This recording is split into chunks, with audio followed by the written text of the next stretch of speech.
The Washington Justice, what a team. A bit of a rocky run over its life in the Overwatch League. 2019, they finished 17th place in the regular season.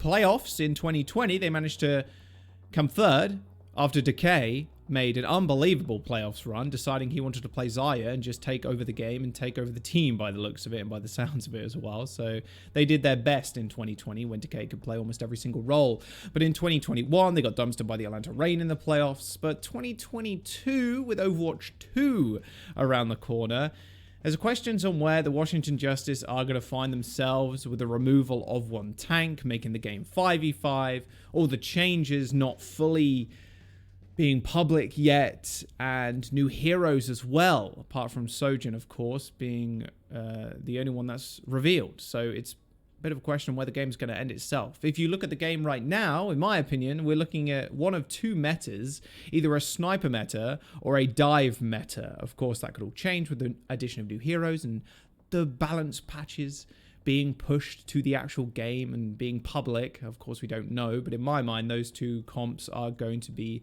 at the forefront of Overwatch 2. The reason why I say sniper, at least, or double sniper, is the loss of a tank to dive on the double snipers.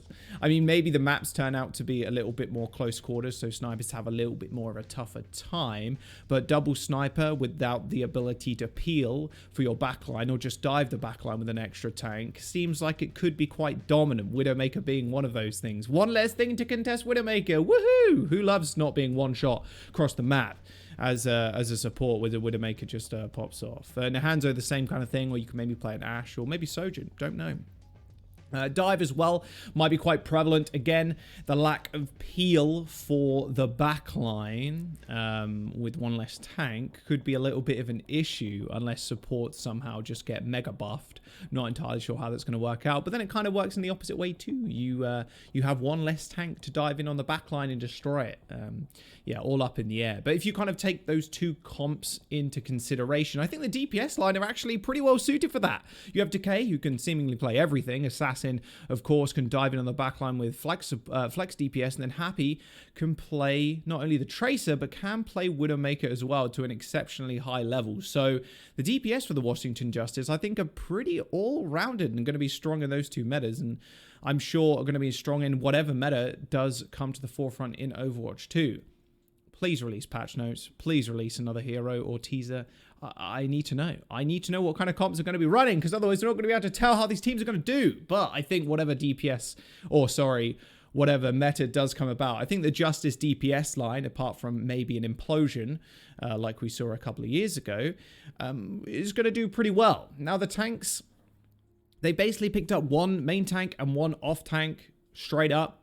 Decay, Mag, well, maybe Decay, Mag and Kalios being the main tank and the off tank respectively.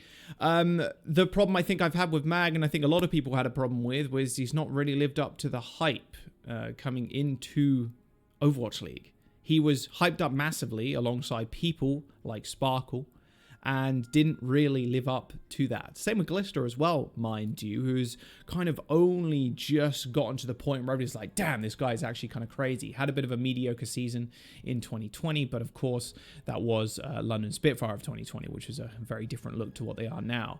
And I think Mag has kind of suffered the same fate, where he was very hyped coming in and didn't really perform at all. He had some nice plays, was kind of mediocre, didn't really stand out as this main tank god we kind of put him on a pedestal to be. Now, replacing Fury is Kalios, who went back to the grindstone on Team Griffin after being on the Boston Uprising. Some people returned to the grindstone. Some people just started spamming out content and started streaming. Looking at you, Avast. I mean, it's worked out for him so far, but never really lived up to any of his player days. Lucio bot forever and will be. Now, he, of course, went back to Trials in 2019 on Team Griffin, then went to O2 Blast for contenders both in 2020 and 2021. And then move on to the NYXL. So really just hit that grindstone and then made it back to the Overwatch League. Pretty sick run, if I do say so myself. And of course was down on the NYXL with a sort of rebuild / young roster that got kind of dominated. I mean, they had Jonak at the helm, of course, and as a pedigree as Jonak is, it's a little bit more difficult nowadays to solo carry a team. And we think of NYXL of old and everybody kind of pocketing Jonak and making sure he pops off on the Zen. Not quite possible with a rebuild / young roster, since they're not going to have that synergy with Jonak, and they're not going to be able to really replicate the style that Jonak attempted to play, or did successfully play, in NYXL back in the day. Now, I think Kalios and Mag have a good opportunity now to kind of show up on their respective roles, and depending on how Overwatch 2 ends up panning out, I think picking up a main tank and an off tank is a pretty good look for the Washington Justice. Will Mag continue to be very mediocre? It's yet to be seen. I realize the music has got incredible... Let's stop that. That's incredibly loud. That was supposed to be... And I forgot to mute the channel so you could hear that. Good stuff. It helps me concentrate. Don't know why, but it does. And that got very serious for a moment. And I think we should get pretty serious when we look at the supports. Now, we have Krillin, Vigilante, and Opener, 2 of which are currently underage, which could be seen as quite a big problem. Krillin...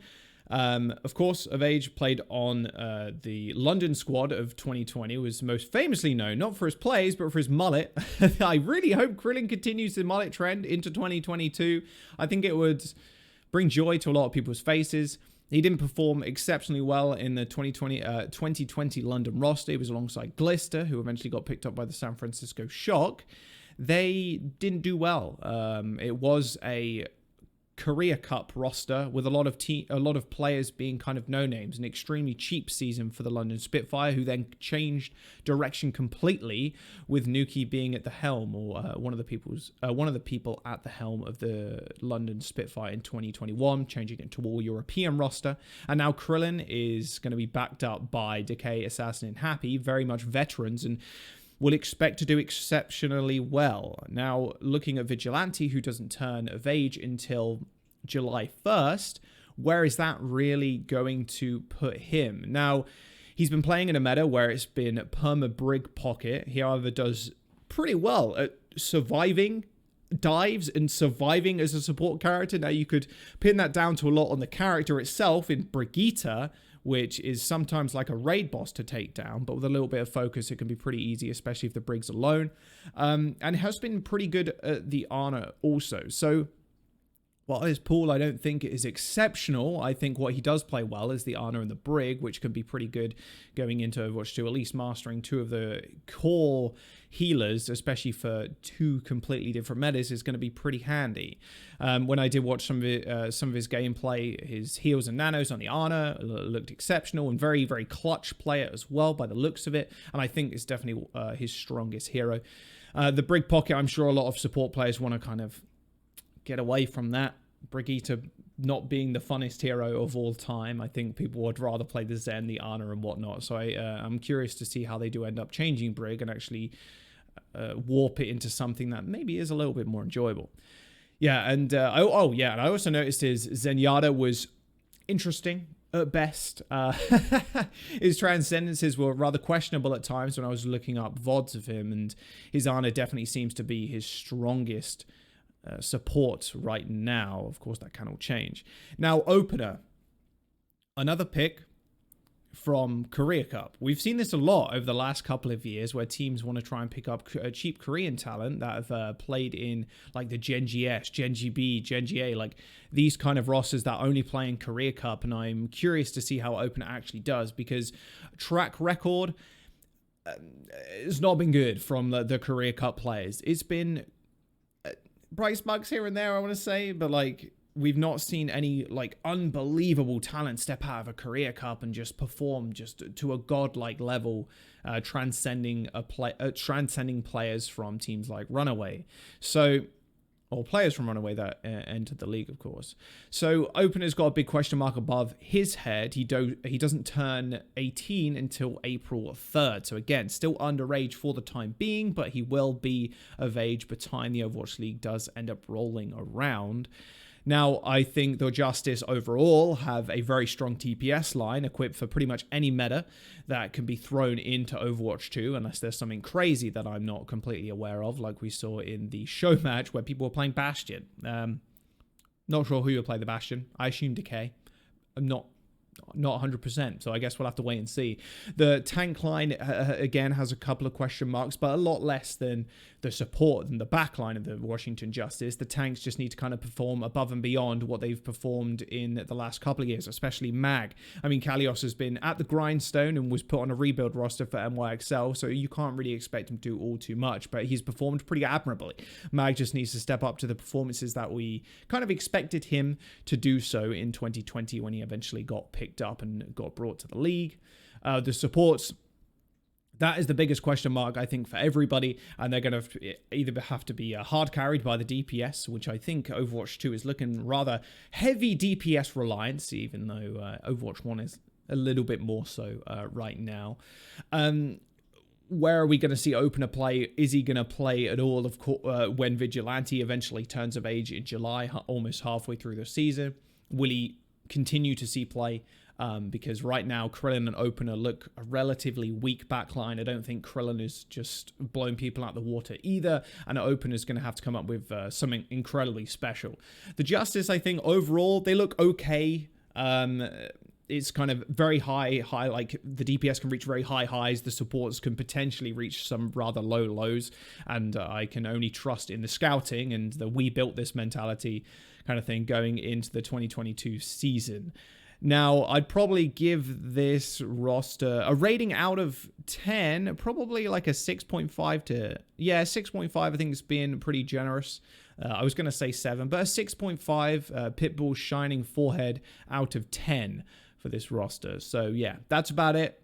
Justice, prove me wrong, please. I'm looking forward to it. 5-5 is going to be a good one. I'll see you soon.